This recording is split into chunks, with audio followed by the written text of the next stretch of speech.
The man gave a serious order to the other person to open their mouth. To his surprise, the other person was a normal human. Just as everyone let out a sigh of relief, the other person suddenly snatched his phone as the man shut his eyes, waiting for death. The other person turned their head, staring into the distance. Suddenly, they put the gun back into his arms and quickly walked toward the back seat of the police car. They pulled out the gun and pointed it at everyone present. Just as the man was about to ask why, the other person said there was no time. If they didn't hurry up and prepare, everyone would die. So they all returned to the restaurant, moved tables, chairs, and sofas to block the exits. Sure enough, the next second everything went pitch black. Confused, the group climbed up to the roof to check. To their shock, they saw an extremely terrifying scene. They frowned in fear. The man across from them suddenly opened his small, cherry mouth. His arms stretched out, and he ran over quickly. But before he could even fire a shot, he was sent to meet God. However, just as they thought they were safe, they saw a horde of monsters rapidly approaching.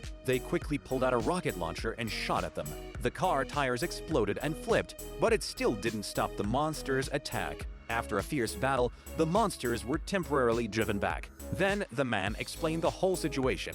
It turned out these monsters were angels controlled by God's angels. Their mission was to carry out a periodic cleansing of humanity. As a high-ranking angel, he didn't agree with God's methods, so he came to Earth to save humanity. But in order to completely destroy God's plan, the key was the reincarnation of Jesus inside a woman's belly. The woman didn't believe it, but she started feeling something. Soon, she gave birth to the reincarnation of Jesus. At that moment, the monsters outside frowned in place. Just as everyone thought the crisis was over, a flash of white light appeared at the door and Gabriel entered the restaurant. Without saying a word, the man opened fire, but Gabriel's wings were as tough as steel. No damage was done, and the man was sent to meet God. Seeing the situation was getting worse, the man told his team to take the child and go, but to their shock, the monsters outside had already surrounded them. Luckily, the monsters were in a state of paralysis, and everyone managed to escape without a scratch. Meanwhile, the man who stayed behind to hold them off was no match for Gabriel after losing his angelic powers.